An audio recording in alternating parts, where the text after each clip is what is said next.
This Sunday. Every Sunday. Side by side at the microphone, from the green light to the speed trap, Chris Switzer and Ray Garino calls them as they sees them, and you better believe them. Here! Relevant news, biased opinions, and outright bullshit regarding every aspect of automotive culture. Gas, mechanical trickery never before revealed over FCC-regulated airwaves. Thrill to the explosive tension as Chris and Ray cuss each other down the track and barrel roll across the finish line, laughing at certain disaster as they shake hands with the devil. All that and much more this Sunday at high noon on the Motormouth Radio Hour. Call in and speak live with the Wizards of Speed and live feed, Chris Switzer and Ray Garino. Bring the whole family. Kids under 12 get in free. Every Sunday at noon on WHPC. Take the Long Island Expressway to the Meadowbrook Parkway and look for the sign saying no parking on the expressway and no express service on the parkway. Go right on Highway 24 to Garden City. $2 all-day parking includes pit pass. Sunday! Shake hands with danger. Meet a guy you ought to know. I used to laugh at safety. Now they call me Three-Finger Joe. Hey, I was young and feisty. Three-Finger Joe over there. You've tuned into Motormouth Radio, Long Island's only automotive talk show here on the Island of Long. Where else? With your hosts, Ray Guarino, Chris Switzer. And our musical selection today is a little different. Yes, it is. You know, we have a I have notice. so many retorts to this, to Three-Finger Joe, so many comebacks that I can't even, my mind boggles. I can't even think of one to say that's radio-worthy. You know that we have a noted safety professional associated with this show who's been very, help us out quite a lot and with the background stuff. Well, this didn't come from Infinity Records, didn't come from our safety officer. This came from Matco Man Brian. Matco Man Brian was in his truck, sent me a text the other day, said, hey, check out this cool song. It'll be good on the show. And I looked at it, I said, wow, this is great. Went and found it. I tell you, I had to take the old PC out of the basement, get the old Windows 7 PC up and running, reopen my Napster account, and you ever try to download these days? Do you know what it took to get this song on a CD? Do you? So you had to dust off the Windows 7 PC. Well, as far as you know, yeah. But the point is, you had to light up your AOL account. You had to take your phone receiver and put it in the modem and listen to that. It is, it's not as easy to get stuff downloaded now as it used to be. So, but I did it. I did it. I thank you, Brian, for the recommend. People recommend things for the show all the time. Our good friend Cliff is always recommending guests. Oh yeah, like they drop out of the ceiling, but sure. But this one was attainable, so we got it. Thank you, Brian. If you want to talk about Three-Finger Joe, which guys we all know in the shops and garages, call us at 516-572-7440. It sounds like something like a curse word or something demeaning to tell to somebody. It's like, hey, what are you, with Three-Finger Joe? What are you? Yeah, right? Shake hands with danger. And of course, if you want to see the danger that we play with during the week, which is ultimately more than what we play with here, this is the safe zone. Follow us on social media. Go to Motormouth Radio on the web or on Twitter, on Facebook, or, as Joe likes to say, real_Motormouth Radio on Instagram. And you'll see the things we get involved in. This week, I put some posts up. I went through the electronics on the C4, the dashboard electronics, the heater control and the dash. I saw, you went through some serious solid state there. Yeah. My son. Just to show you the inconsistency, the heater control, it's got about 8 or 10 buttons in it, and there's one bulb, that goes through the bottom. That dash with the 2 separate pods and then the digital display has 19 bulbs in it. Oh, literally, like bulbs that are changeable, or bulbs that are like wheat bulbs that are twist lock. Now, Really? Twist lock bulbs. Okay, if you go to any one of that's on. It was posted on Twitter, Instagram, and on Facebook. You can see it. Mm-hmm. There's a picture of the back of the board, and you'll see all the black things. Those are all the plastic mounting housings for the bulbs. Now, I thought these were 164s, the push-in bayonet style bulb. Yes. It ends up that's the one I'm thinking of. They're not. They're 161s. So what is, you know what? Hey, we got a trend. The difference is 3. Right? Like 3-finger Joe, the difference is 3 between 161 and 164. The 164 bulb is like a bayonet bulb, except it's permanently part of that housing. So the way you replace it is the socket, I should say, the socket and the bulb together. You don't remove them. So that's the difference.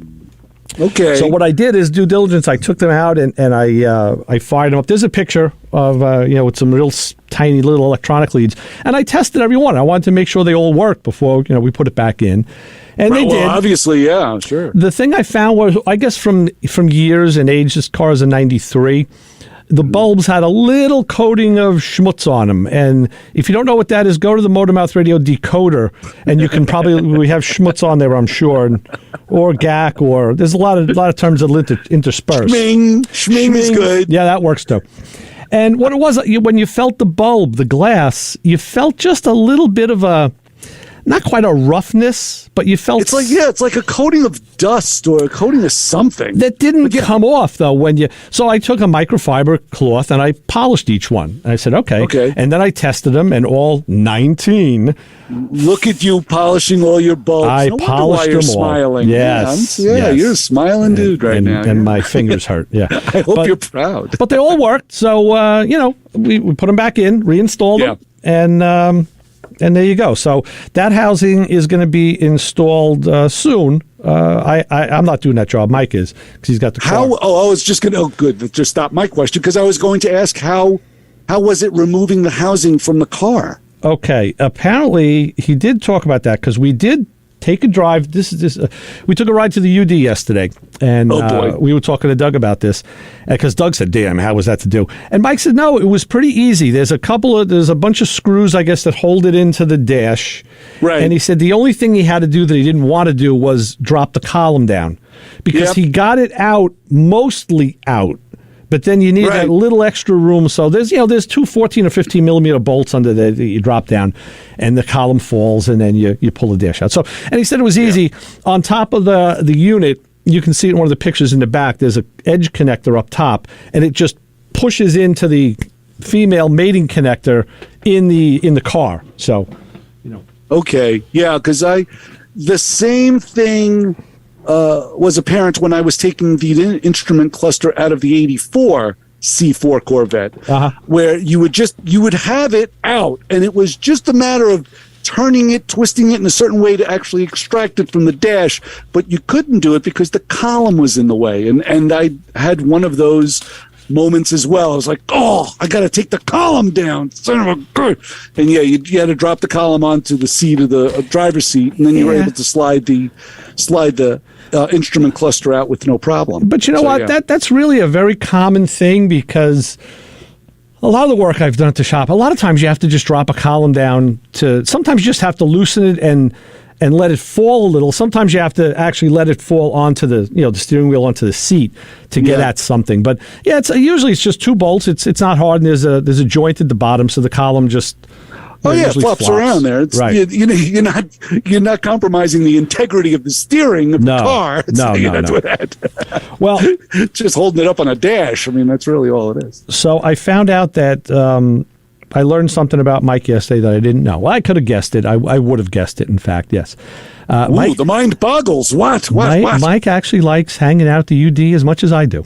It's a happy place. It's a place that takes you back to your past. Yes. It evokes the memories of all the things you've done. The conversations certainly evoke back to things you've done in your past, many of which we can't talk about here. I was going to say, I'd watch where this conversation's going. Believe me, I know. I've been sworn to secrecy, and I had to blow I the hope oath. so. Yeah, the whole bit. Well, yeah, the few times I was there, it was certainly a happy place. It was an inquisitive place. You got to see stuff that's like, wow. Oh, you get to see stuff, all right, yeah. Yeah, yeah, wow. Some stuff, and like I said, a lot of stuff you just can't repeat, but that's okay because it's like that in a lot of places. You know? Oh, sure. Of course. It's that club, that He-Man Woman Haters Club. That yeah. That Skull and Bones of automotive. Yeah, in a way.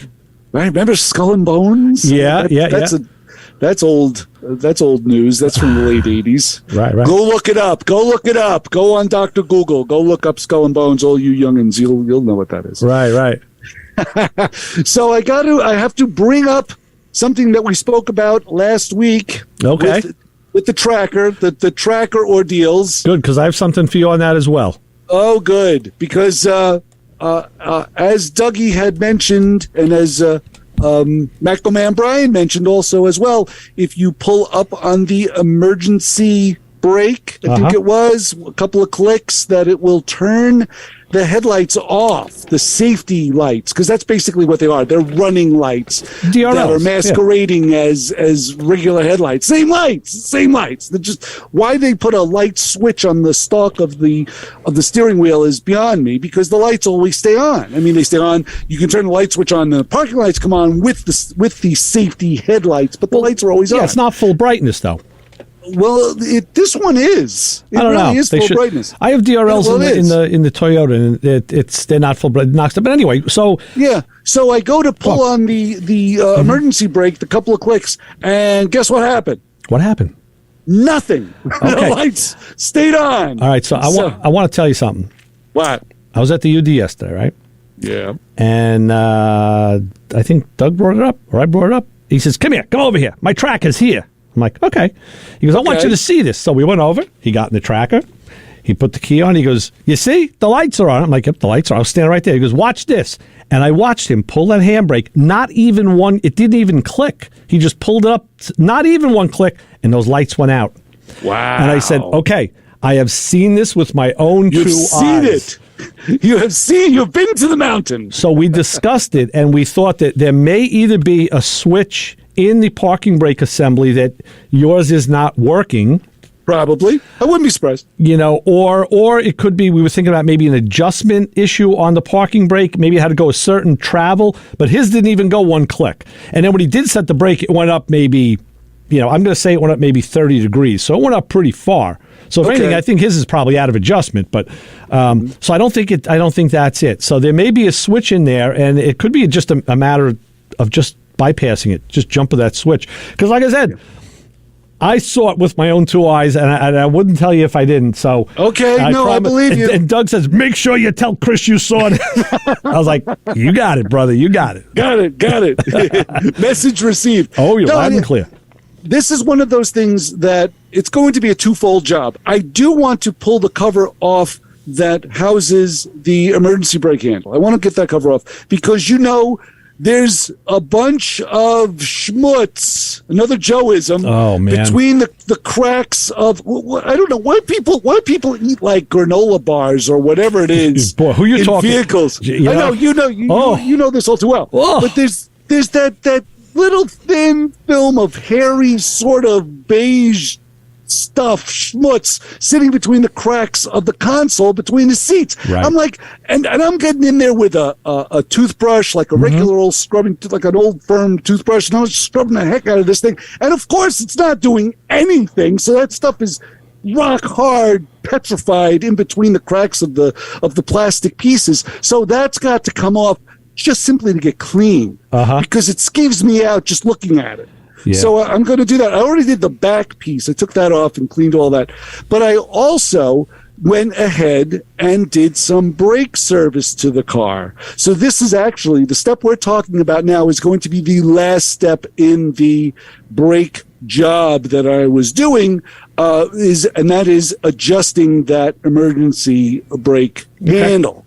So what I did was I went to the back of the car and I started on the rear wheels first. Now, of course, I wanted to flush out the fluid. Right. So, I go to the rear passenger wheel because that's the furthest from the master cylinder and the one you should start on first when you're flushing a vehicle. So I take the wheel off, and now I go to pull the drum off. I pull the drum off, and now I'm looking for the adjustment star. It is nowhere to be found on the back of the plate of the wheel. Nowhere to be found. So, of course, I go to Google technician, and I find an individual, and lo and behold, with the video, I was able to find the adjustment star. It's in behind the axle disc. Oh, wow. It's in there, behind the studs. It's down in there. So you have to adjust it with the brake drum off the car. Yeah, I know. Yeah, so I did, but because it's the car's one wheel's on the ground, you can't spin the drum now of course because it's locked. You know what? GM did that. I don't remember when it was, if it was in the 80s or 90s.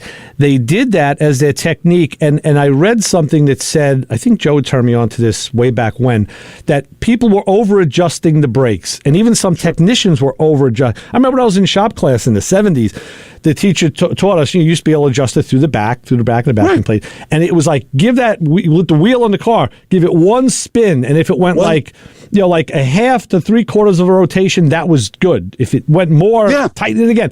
So GM said, no, that's too tight.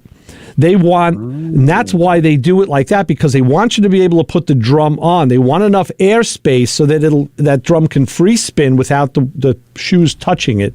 Yes. And that's why they did that. But no, I felt a little bit of drag in like the 2 inches I moved it, so I figured that's okay. Yeah, well, the drum could be a little out of round too. It's possible. Well, this car definitely, anything is possible. But what I realized that on the passenger side rear wheel, there's no brake bleeder. Really? None? But there's a wheel cylinder, right? There's a wheel cylinder, but the line runs in, and then a line runs out. And where does that one going out go? To the other side. The other side. There's only one brake bleeder for the 2 rear wheels. Okay, so back up. I follow that, but back up. So do you have the regular third hose that comes in to feed the rear wheels?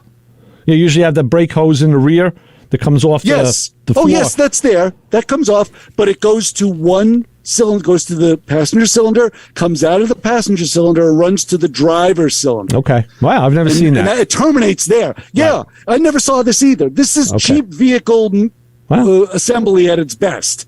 So, of course, I go to that brake bleeder, and it is literally frozen solid. Welcome to my world. Oh my God. I'm like, this thing. So I'm thinking, now all of these fears are all coming to fruition here. It's like, well, how old is this brake fluid in this thing? Oh, yeah. Like, is it coffee? What is this? Oh, yeah. So I go to, of course, you spray it with liquid wrench, which does nothing. It laughs at you. Ha ha! Right. Liquid wrench. What a sob story that is. But anyway, I digress. So what I ended up using was, what do you think? The inductor.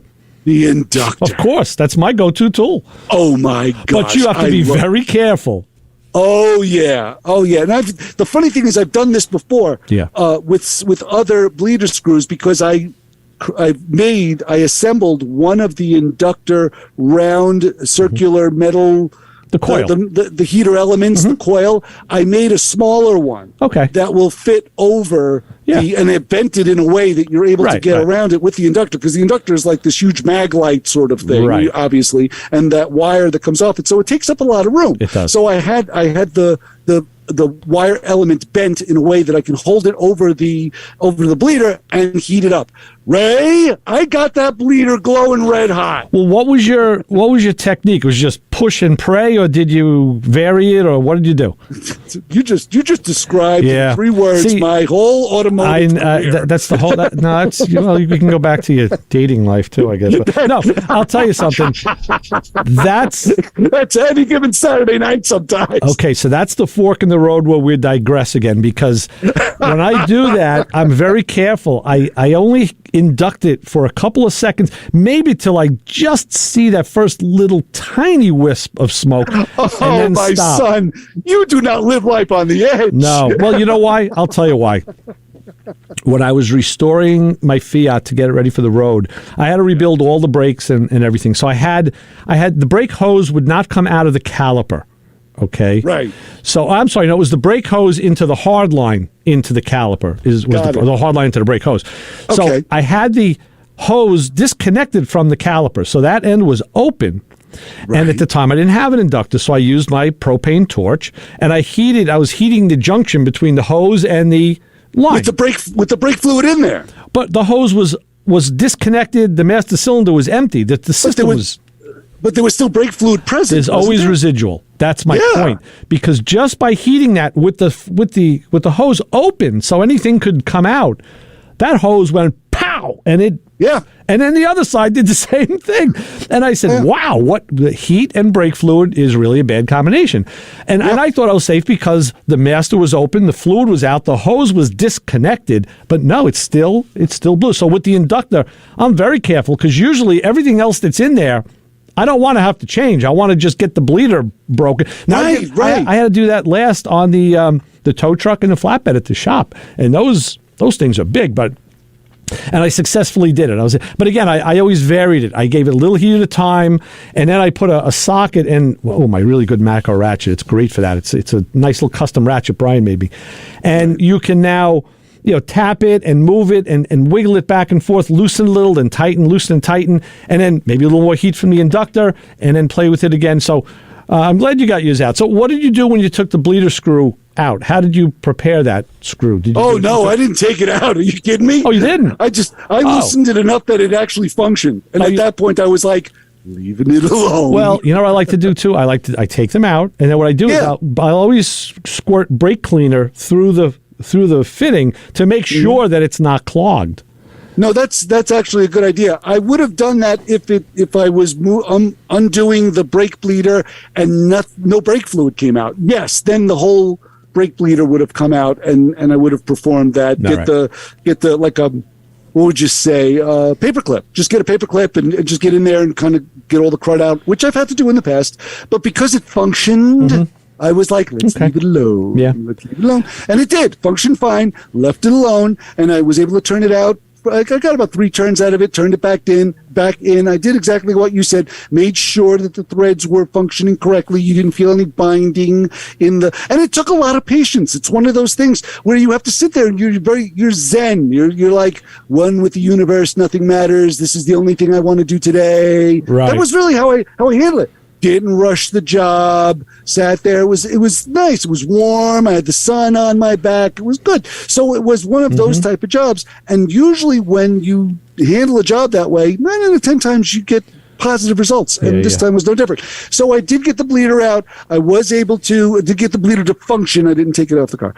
But I was able to get the fluid out and do the back brakes. And it came out beige. The fluid came out kind of like, what would you say, like light iced tea. That's not bad. So I was able to get it clear and did that, and then did the fronts. And the fronts were fairly easy. There was no problem. The hardest part of the job was working in the garage because I had the Chrysler on one side of me and I had shelves on the other side. So I had to climb through the window just to start pumping the brakes, climb out. I was like, pro stock special here, just trying to get in and out of the car because, of course, I needed as much room as I possibly could when I had the wheel off on the side that I had the wheels off. Yeah. So that meant I lost a lot of room on the other side. So that was the hardest part of the whole job, was getting in and out of the car, trying to pump the pedal. Oh, you did a manual pedal pump type. Yes. Okay, that's good. I'm a manual pedal pumper. Yes, sir. Do you have a hand pump that you could use, like a Mighty Vac type? I do, but I'm just like, I'll do it this way. Okay. To me, it was easier. Now, maybe not. Now that I think about it, I should have used the hand pump. Especially in that position. Yeah. I mean, I have a bag set up with all my brake bleeding stuff, and it's all in there. The bag is getting quite full now. I need to get a bigger bag, I think. But here's the funny thing I've noticed, and this is something that, and I'm sure you're seeing this with the new used car that you've purchased, that you've placed in your fleet.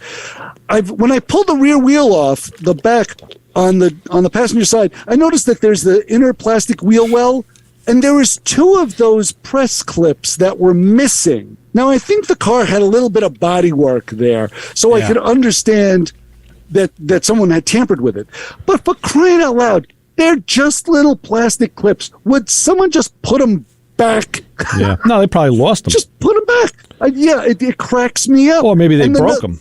Yeah, maybe. Yeah. But it's like, just find something else, put it in there. I mean, this is why I save these parts. I save in those cute little drawers, and those little model drawers. I save all these dopey parts. Yeah. Because invariably enough, you're going to come across this. And I'm like, what does it take? Just get one. I mean, anybody that does work like this has got these parts readily available. These little press clips have to be everywhere in every body shop. It's like, why would you just put everything back together and leave half the damn clips off the car? So, of course, I go in my drawer of fun. I go in there and find a couple of these press clips. I push them in there. And then, of course, I'm looking around for the rubber grommet that goes over the tip of the bleeder screw. Nowhere to be found. Nowhere to be found. It's disappeared. And I'm like, the other one. What does it take? What does it take? Put a piece of electrical tape over it. Do something. Yeah. Why leave it bare? So back to the drawer of fun, and I go through there and I find one that, I don't know, it's probably from an old Cadillac or something like that. You know what I used? I go, yeah, it feels good. On my daughter's RAV4, you get under there and you'll see colored ones. I had an assortment of vacuum caps for carburetors, and I have a drawer full of them. And I started using those because they fit, and if they fit, they go. They use it.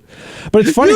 It's funny because a dust cover. That's it. It's funny because at the shop, since they do a lot of bumper refitment and body stuff like that, you'll see across the floor, you'll always see stuff strewn. Those the plastic rivets, the clips. Right. And some are broken, some are not. But we also have a drawer unit. It's the metal drawers that are filled with them, and then we have a thing on the wall. It's all these. Well, I say we, like I use them. I don't, but I have used them for my own car on occasion. Right. And it's boxes by size with different screws and different clips and all. So the body shops and places that do that stuff do have those parts. I'll put a picture up. That'll be a post after today's show. I'll put that up because I think I have a shot of that. Yeah, I'd love to see it. And yeah, you're always finding them. They're always, when you're working on cars, they always end up in your hand. They always end up within reach. And I've dedicated drawers on my little, everybody has those small little drawers. You actually gave me a rack of them. And I love that thing because it's my cute little stuffed drawers. Right. Anything that's cute and little goes in those drawers. Sure. So, That's true. They're not even labeled. I go through the drawers like bum. Where are they? And then some of them are even labeled what you labeled them. Yeah, right. The old labels. One of my favorites, one of my favorite Ray labels on a drawer is the razor blade, and there's a picture of a finger with a chunk taken out of it and drops of blood. Hey, I am never getting rid of that label. That label is I'll put a roll of quarters in that label. I'll put a roll of 50s in that drawer because that's perfect. 3-finger Ray. What can I say? 3-finger Ray. Brian, you don't know what you started, brother. You started something now that's going to go on and have life infinitum. We have a theme. 3-finger Thursday it's going to be this week. We have a theme for the show. Oh, speaking of 3-finger Thursday, Plane and Traffic, I got a package in the mail the other day. It wasn't was it ticking? Did you have to dump it in the bathtub? No, I've been lucky with that for a while. Nothing's been good for you. Yeah. And it wasn't a Brian package. That's going to come later. No, this Lewis Lee sent me a box. This one came out of mighty Ohio. And, okay. And he sent me this Weber, a two-throat Weber carburetor that he needs rebuilt along with a kit. So I'm going to do that for him. Oh, boy. He's putting it on his motorcycle. Ooh. Yeah, he's got a Yamaha. Weber carb? Yeah. Because now, what's the benefit of that? Well, the multi-carbs on any of the Japanese bikes were always a little temperamental, some more than others. And we discussed this. The slide carbs were easier. The CV carbs, they get a lot more temperamental. So on one of the forums he read, guys were I don't know if they made or if he can buy the intake, the manifold, because you need a different manifold, obviously. And you could put a two-throat Weber on this thing. Or you could put two-throat Webers on it if you wanted, on a four-cylinder bike. So he decided he wants to do that. So he got the carb, and he hasn't played with Webers. So he says, "You have?" I'm like, "Yeah, I have." So He sent that out. I unboxed it. I didn't get a chance to work on it yet because yesterday we were busy. I was working on the Volvo again, getting a little more pain into my life. Found out, though, that thing has a Volvo air filter in it, Volvo spark plugs. This thing was dealer serviced all the way. Oh, wow. Nice. Yeah. So anyway, that's another story. Well, it's either dealer serviced or their original after right, 186,000. Right. Good point. Oh, that's good. That's good to know. No, actually, the air filter, believe it or not, had a date on it. It was dated. So, and it was dated shortly before the vehicle, when it was last titled, I think in 2014. So, yeah, it was fairly modern, fairly current. Good. But anyway, so good to know. I don't know. So, we'll talk about the Volvo in a minute. I got a few more stories to tell you. But we're at the bottom of the hour, so I do have to say that today, of course, it's a beautiful day. Our weather is powered by Pantano's Gourmet in Hewlett, Uniondale, or Uniondale, as we say here in Nassau. Uniondale. And Garden City Park. Right. Today is beautiful. It's a mix of sun and clouds. It's about 41, a little gusty. It feels colder, but it's really not. Tonight, clear skies, low at 29. You can see the space station pass in the west-southwest skies tonight at some point. Ooh, it's going to look like just like a white little dot, but I may go out and look at it if I'm not asleep. Yes, and, but what is the car guy forecast for today, right? Good question. Cliff's car guy forecast is... you may not want to have the convertible top down or the dune buggies out. It's a closed coupe kind of day, unless I would venture to say I could take my Fiat out, top down, windows up, heat on, not even blow a motor on, just heat ducts open, and I would be comfortable. You know how I feel about top down, windows up. I know. But that keeps the heat in the cabin. It keeps it circulating in the cabin, especially on that small car. So there's something lacking there. Now you got the tops down, windows have to be down. Sorry. Well, then what you can't do it. Can't do it. It's like black shoes and white socks. Can't do it. Can't do it. Do it all the time. It's like sandals. Can't do it. Do that all the time too. So there. So if you're doing that on Friday nights at 8 o'clock, you tune in to WHPC, listen to Beatles songs, of course, hosted by the NCC alumnus Rob Leonard. Gee, he got a cool title there, huh? What is he have? Letters after his name? What is this? I don't know. So Beatles songs, of course, takes us on an encompassing look at who else but the Beatles. The Beatles. Featuring their music together and apart, as well as cover songs the Beatles covered, and songs the Beatles either guested on or produced. Sounds like Thunder Road. Sounds like the way Kim does the Springsteen shows. Maybe I wonder. Well, we see where Rob's influence came from here. Yes, he follows successful because lately shows. He's dressing like Kim too, so I think maybe there's something going on there. I don't know. So yes, he's featuring the best of the Dave Clark 5. So being that, do we have a best of the Motor Mouth Honor Group of the Hour for today? Oh yes, always do on this fine Sunday. And today, the Motor Mouth Radio Honor Group of the Hour, Model Builders. Do you still have model building chops, or you think you do? Do model companies like MPC and AMT still bring back memories? How about those unique Johan car models? Remember, Cadillac from Johan. Remember when the Snap-on models were too easy and the Revell models were too hard? You look down on those stoner kids that bought 9 tubes of glue for one plastic model. Or maybe you were one of those kids. You never know. But one of those model builders that painted and assembled them, were you one of those guys that put together those models meticulously with expert precision? Or did you just slap them together straight out of the box like sometimes I did? So whatever models you built, just make it a point to fish them out from up in the attic, go get them and display them proudly today, or say some nasty things about your parents who threw them out prematurely when you were a teenager. So if you are a model builder, you are part of the Motor Mouth Radio Honor Group of the Hour. There you go. Exactly. Very good, Chris. And true. My friend Jeff just sent me a picture this week of another. He's a modeler, but he is a match basher in the Steve Magnante vein, where he'll build models of cars and trucks that never existed. Like, he'll take a 58 Cameo front and build like a dually flatbed or a dually step-side back to it. He'll use pieces of different kits and make the cars of his dreams, that's awesome. And he does and you know what? He went to the model. We had the Limbo Long Island Mini Bike Owners Association. Mm-hmm. There's a Long Island Modelers Club Association, whatever. Jeff went to their meeting this week. The guy, they had invited him in. and he's going to join. And I said, hey, Jeff, talk to the guys. I said, if they want to come on the show, I said, we had the mini bike guys on. We'll put the model guys on. Yes, are you kidding? I'd love to. So I cast the rod. We'll see what happens if the lure is taken, and we'll get some of the model guys on the show. And, that'd be nice in the future. Yeah. So, and I love stuff like that. Even when I was a kid, I used to do something similar, not as extreme, but every once in a while I would get a model that you knew never came out in a convertible. Like in this one instance I'm thinking of, I had a 64 Riviera, and they never built a convertible Riviera. Well, they never sold the convertible Riviera. I think one or two did sneak out of the factory. But I was able to cut the top, the header above the windshield, and I was able to cut around with the Dremel, and I made this Riviera convertible. And it sat up proudly on my shelf until I think my mother threw it out. I don't know. Yeah. Sweet. I don't know. Yeah. That's awesome. That's the modeler's credo, right? If it doesn't exist, make it, because it's plastic. What the heck? So. Right. All right. So listen, time for our break. New York.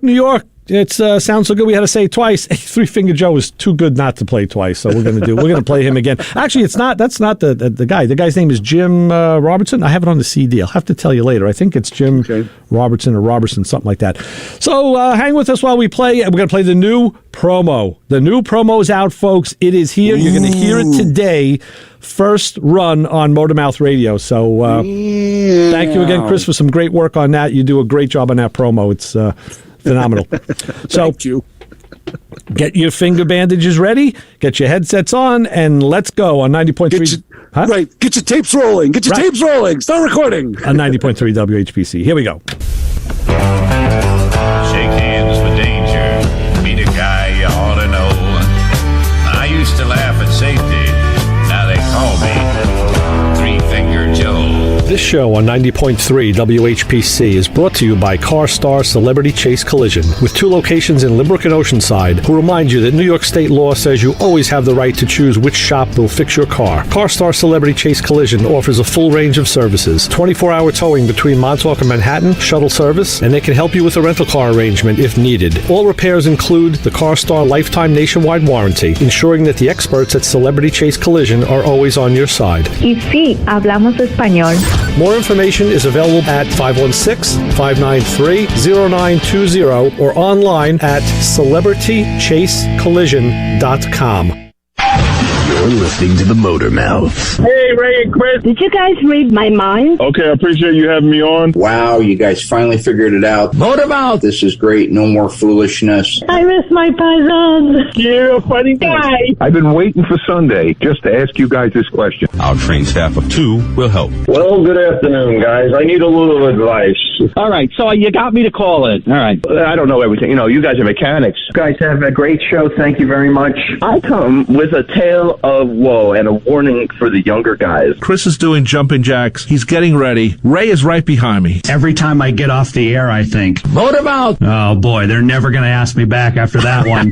Yeah, this is a collect call. How are you? Quite frankly, there are better things to do with your time. Oh, I probably called the wrong number. I was trying to get a hold of Ray. And I wake up screaming. So I'm very happy to listen to your good advice. Yeah, I want to know what the is wrong with my car. Break it down for us call guys. All right. See you next weekend. Motor Mouth. I know you guys usually speak Guido, and now you're talking Pintel and Yiddish, and this morning I happened to listen to the rabbi on your station. So it's all, I guess today's Yiddish then. Right. There are answers, sometimes correct ones, and we may have them. Motormouth Radio, 90.3 FM, WHPC. Motor Mouth. This is Dennis Pitzenberger from Sticker Shock, and if you're not listening to Motormouth Radio, boy, you are lost in the smoke of the burnout. Make sure and tune in each and every week, because these guys are exactly what you want to hear. Real car guys, real talk, every single weekend. Hey, you, get over here. Every Sunday, 12 to 1, you are going to tune in to hear the Motormouths, my friends Ray Guarino and Chris Switzer. 90.3 FM, WHPC. You might learn something. With the blues. Shake hands with danger. Yeah, you learn how to shake hands with danger when you hang out with Chris and Ray on Motormouth Radio. Excellent promo, Chris. Good job. Thank you. Of course, we couldn't have done it without the listeners and callers who, of course, unwillingly committed to being part of that, but so all our friends that we used to know, yes, there are some of them are on there. There's new friends, old friends, there's callers, all sorts of cool stuff. So it's great.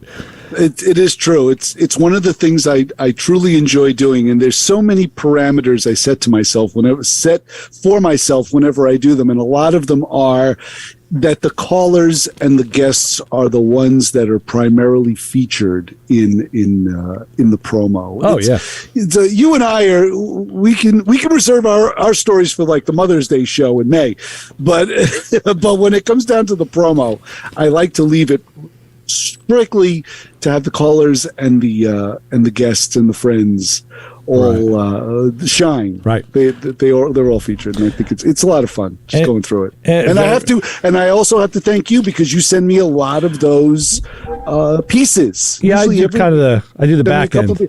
Yeah, and I usually grab them first. They're the first things I grab, and if there's anything extra that I need, I go scrubbing through the shows and I listen to how strange I sound. I go, oh my gosh, I got to work on that lisp. There's a lot that has to happen to get that to go right. People don't understand that, but yeah, they if anybody had ever worked on one, they would know.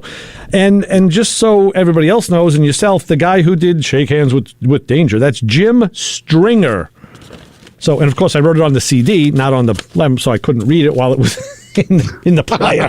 Jim Stringer, his videos, there's a video up on YouTube. There's a lot of people covered that. So if you want to tell us about your danger or get involved in ours, give us a call, 516-572-7440. Hey, guess what? Next week is a special week. We're doing... What is that? It's going to be... it's always around March Madness. We're going to be doing our fundraising marathon. So each show will do a little extra time. We're going to do 2 hours next week. Wow, 2 hours of Motormouth Radio. Holy smokes. I don't know if we can stay awake. We'll be on from 12 to 2. Wow. And guaranteed to make you say, wowee, wowee. Exactly. So that'll be next week. We'll have 2 hours of fun and frolic on this show. Oh, my gosh. Holy smokes. I'm going to actually prepare for that? I don't know how you would, but I don't know. I better go out and work on my car now. Yeah. Oh, Isaac's had a cool map. People send me pictures of their models. I want Isaac's model because I really want that car. He sent me a second-gen Firebird Formula. Is it a Formula? No, it's a Trans Am, but you know what? I can put a Formula hood on it. I can match Bassick, the kid, if I had to. So, anyway. Do you still have any models displayed, Ray? Yeah, not displayed. I have... oh, no, I know what you have. You have the Dracula that glows in the dark. Yeah, no. You have that one. I have a bunch of them. I have some that were built. I have bags and boxes of parts that you could use for other kids. And I have a lot of models that I bought and never built. They're brand new in the box. They're older kits that are new. And now I'm wondering, like, wow, should I sell them? Should I, sell them because they're getting some good money, or build them, or preserve them? And then I watch guys like Steve Magnate who'll buy a kit for one kit just to get the rear end out of it because it's the right rear end for another kit that he wants to build. Yes. And he's buying kits that are maybe, from the 60s. And so, these things are worth money. And it's just like, the hell with it. This is what we're doing. We're going to just have fun with it. So, I don't know. Mm-hmm. Yeah. Oh, yeah. It's hysterical. I don't have the box of parts like I used to. I gave that away. I still have a couple of cars that are floating around in boxes somewhere that are wrapped in newspaper down in the basement here in Storage Central. They're still around. And, it's kind of funny because a lot of them are Mopars. I don't know why the Mopars are kept, but I have the Superbird. There's like a Roadrunner that I did in like a Hemi Orange. I know if I remember correctly, there's like a Kowalski Charger, a Challenger, I should say. I'm sorry. Forgive me coming out with the wrong word. But yeah, there's one of those. Like it's like that sort of thing. Right. But there's only like a handful of them that are still around. A lot of them all. It's a couple of months ago. We had a fellow on Thursday night on Plane and Traffic. He's down in Florida. He does a lot. I forget exactly. Lewis knew him, so I didn't know the guy. I think he has a car that he built that he set he set a record in it. Brian will remember. But it ends up the guy has a shop filled with motorcycles, and it's Kawasaki's and Suzuki's, and the KZ1000s and the Z1Rs are his bike of choice, which I happen to love. And you can't come close to having what this guy has in time, because he's got 2 shops full and a junkyard out back where he collected them. So he's got the lion's share. Wow. So we're all humbled. But I said, wait a minute. I went over to my bookshelf and I took a model box out and I held it up and I showed him. I had built a model of the Z1R because I lusted after that bike. I still do. And I almost bought one years ago, and I told the story. I didn't take it because of what the insurance was going to do to me. And it killed me, but it was a matter of principle. And I showed him that model and his face dropped because I had something he didn't. And he was like, oh my God, I want one of those. I'm like, dude, we can make a trade real easy. Yeah, the model for the real thing. Ship up a steel one that even needs restoration, and I'll send you the model, no problem. So it's funny. It's all a matter of perspective on what is going to turn somebody's screw and make them, go nutty. And yeah, that model kit did. Yeah. Oh, wow. That's awesome. I had to build a model recently. Not recently, like in the last, 5 or 6 years. I guess that's recent when it comes down to model building, since I haven't touched a model in almost 30 to 40 years.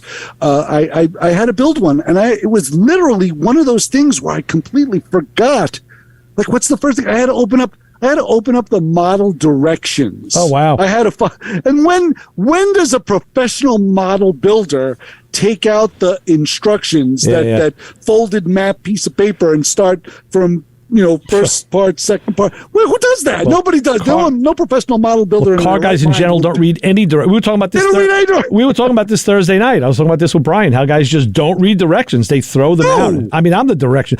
Billy Velvet said that the kits that are really on the rise for popularity are the ones that don't have barcodes on them. And I guess that predates the barcode, which barcodes in not this part of the country, but I think in the Midwest, barcodes came out in the 70s somewhere in the state. Here, I don't think it was maybe till the 80s, if I'm not mistaken. I may be wrong. No, that sounds about right. Sounds about right. I would say the late 70s, early 80s, you would see barcodes. I would think that's right. Yeah. Around the same time as the nutritional requirements came out on food. Well, speaking of food, my eye in the sky, Coach Isaac from Arizona, just refreshed my memory. It was Johnny Bomer, or Bomber. Yeah, Bomber, Bohmer.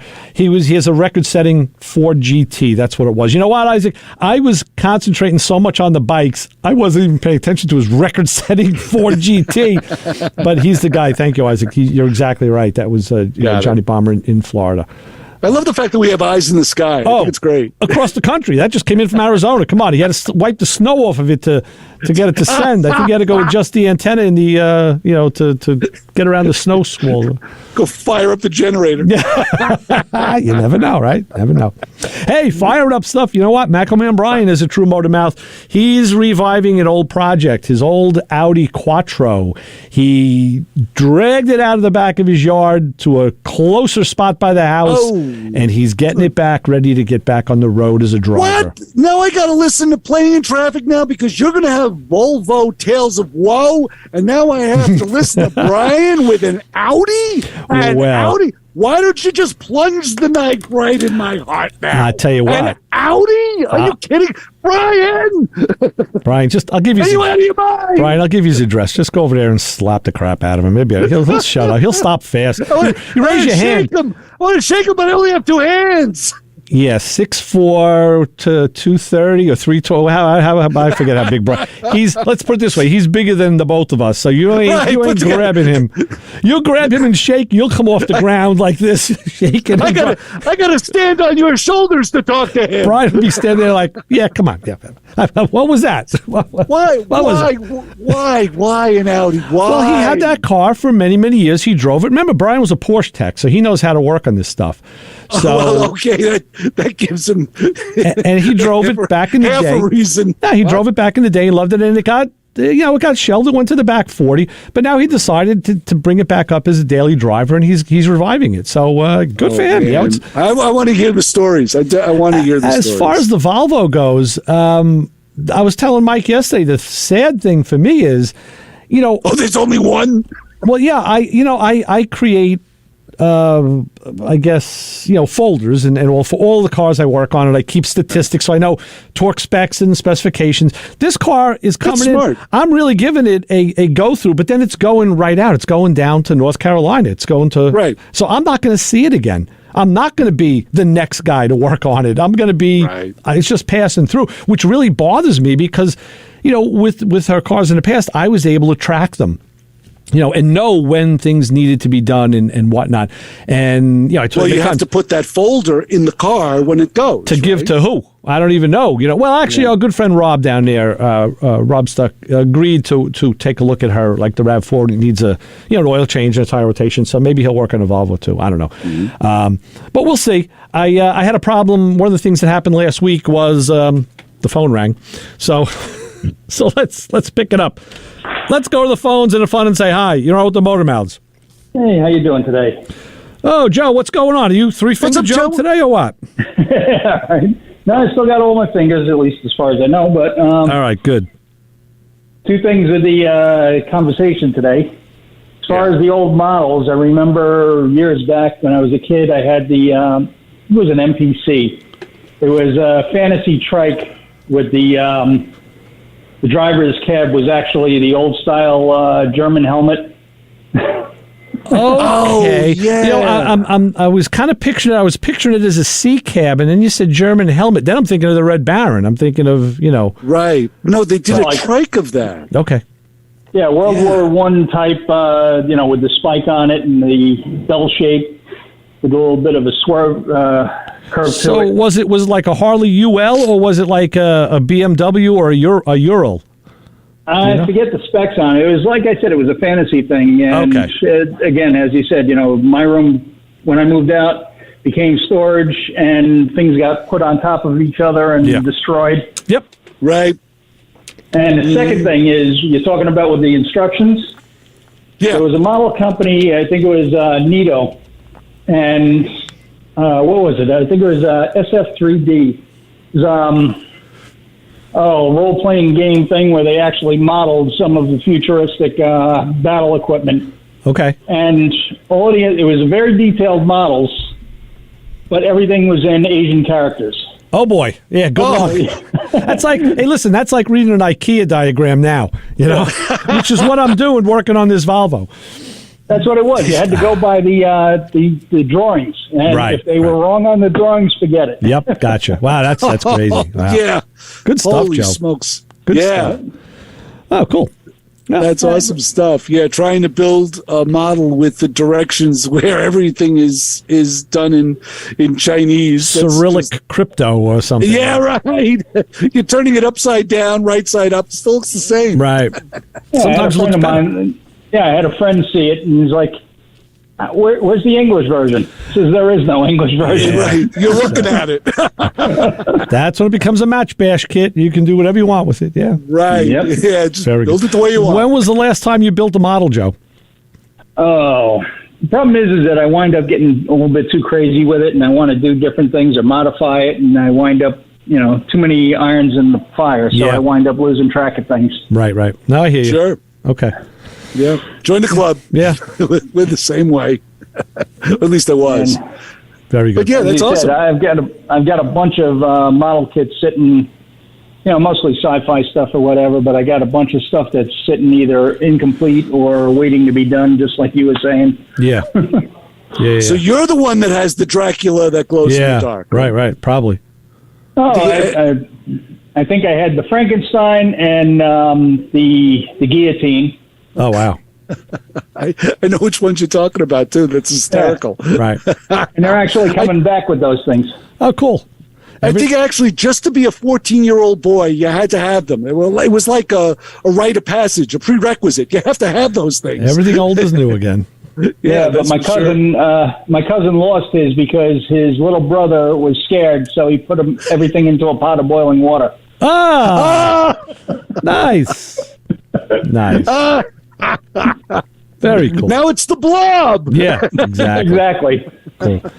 All right, Joe. Well, thanks for that, and keep us in touch on what you're doing. That's let us know when you build a model. Okay. All right. That's thanks, awesome. Joe. Bye. All right, Joe. That's Joe Undertaker. Very good. That's cool stuff. Cool stuff. Yeah. So back to, like I said, the Volvo 2 weeks ago when I was working on it, or last week when I told you I tried to take the 6 T25 torque screws that hold the top of the airbox to the base, and you need to remove that to get the air filter out. Okay. Oh, wow. Well, okay. Because it's like GM used snap clips, but then now later in the later years, modern years now, the GMs also use small screws. I think my wife's Cruise has like 13 little screws. It's ridiculous. Why? Why so much overkill? Probably to keep people out. Probably. The snap clips weren't easy enough. So anyway, and they all these 6 torques were a little surface rusty.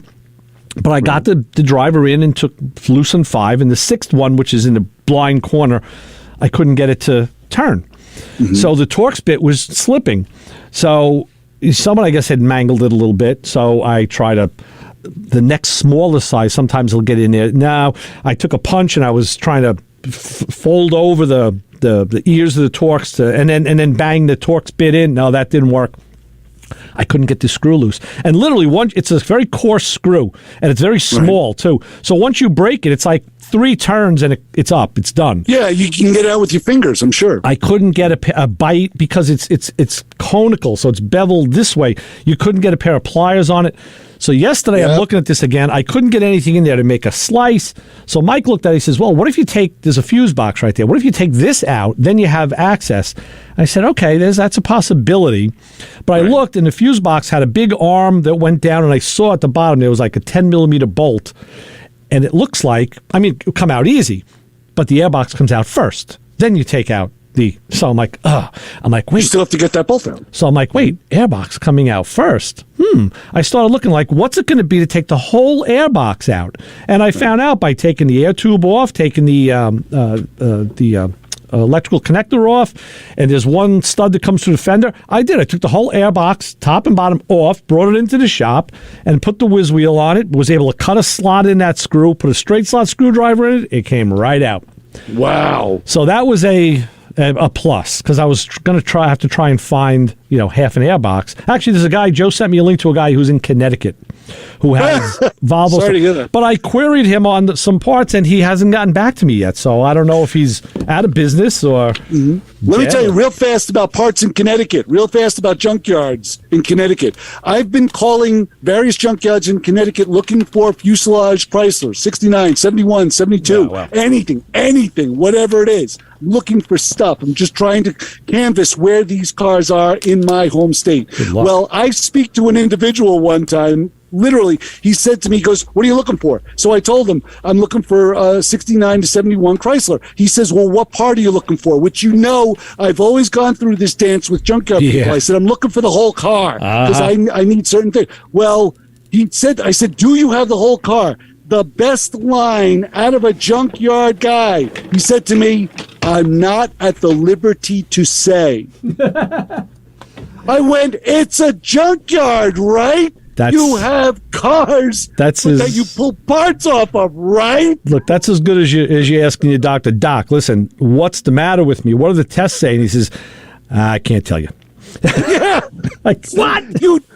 You're not at the liberty to say? Right. That was the first time I've ever heard such a ridiculous response from calling up junkyards. You're not at the liberty to say. Yeah. Mind you, he told me after a while, he said, look, let me get back on the phone because he's asking me questions about what I know about Chryslers. Like, I'm getting tested here. Vetted. And of course, he comes back and he goes, yeah, we got one, but it's a mess and you don't need anything on it. So I'm like, hey, you don't want my business, that's fine. I'll tell you what we are at liberty to say, and that's we're done. The hour is burned. Right. We're coming back next week to do a 2-hour marathon.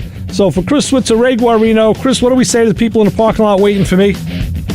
Don't follow us home and don't show us your 3 fingers. Don't become 3-Finger Joe. Right. See you next week. What do we say, Chris? We're out. See you. See you, bye. 90.3 WHPC. Over.